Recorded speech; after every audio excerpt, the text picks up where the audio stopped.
Bienvenue dans cette vidéo. Aujourd'hui, nous allons étudier ensemble, vous et moi, le fonctionnement du subconscient et du conscient. Donc, je pense que vous pouvez vous asseoir, vous munir d'un cahier et d'un stylo, parce que je pense que ce que je vais partager avec vous pourront vous aider à un moment donné de votre vie. Parce que depuis l'Antiquité jusqu'à maintenant, c'est ce que tous les riches, c'est ce que tous les grands de ce monde ont utilisé pour atteindre le niveau qu'ils ont atteint. Merci et bienvenue. Aujourd'hui, nous allons parler, comme je le disais en introduction, de la conscience,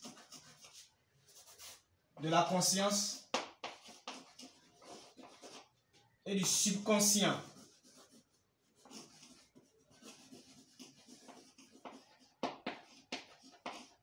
Voilà, la conscience et du subconscient. Nous devons savoir que ces deux éléments font partie intégrante de notre cerveau.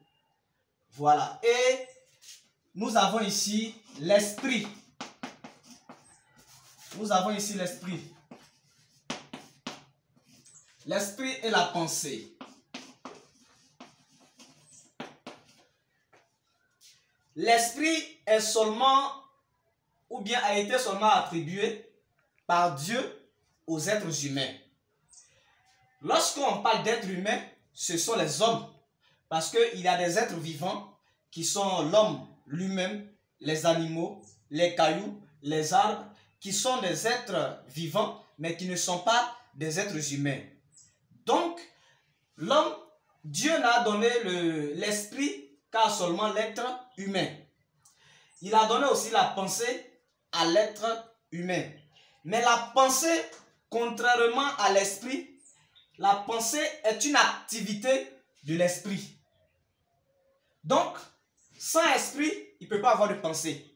Lorsqu'on dit qu'on pense, c'est parce qu'on a un esprit et qu'on pense à travers notre esprit. Donc, la pensée va devenir immédiatement l'activité principale de notre esprit. Mais ce qui est encore plus intéressant, c'est que je vais vous représenter deux petits cercles. Voici ça. Ce qui est intéressant ici, on peut appeler cette zone-là que vous voyez, on peut l'appeler la partie conscience. Et ici, on peut l'appeler la partie subconscient. Voilà. Voilà ici notre cerveau.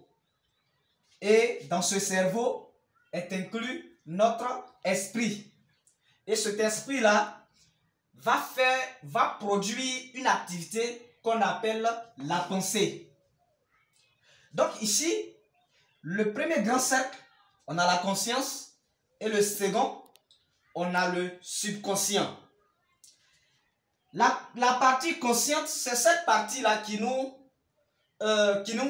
interpelle.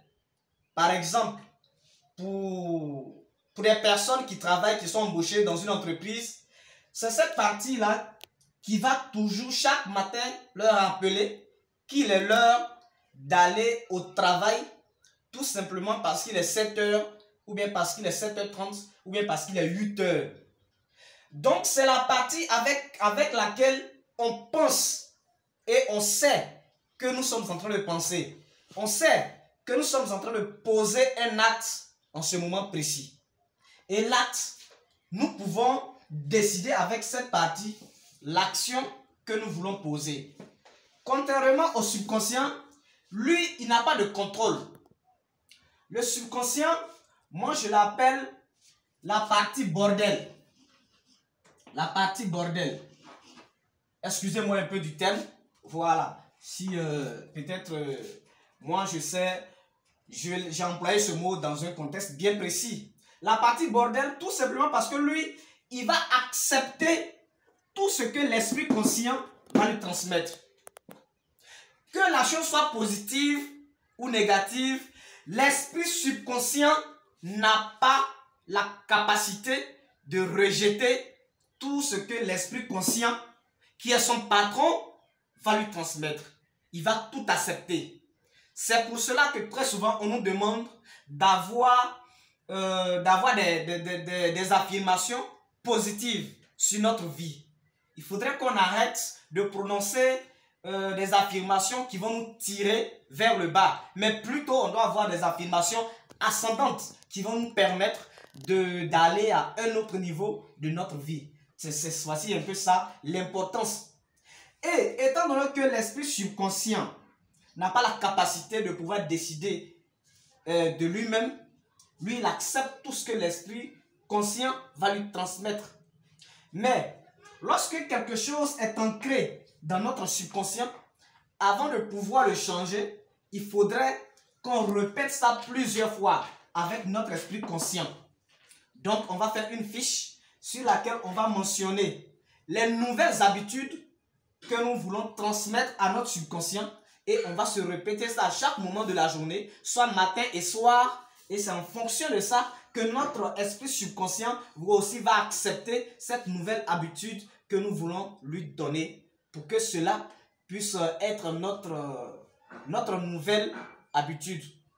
Parce que comprenons que l'esprit subconscient fonctionne par habitude.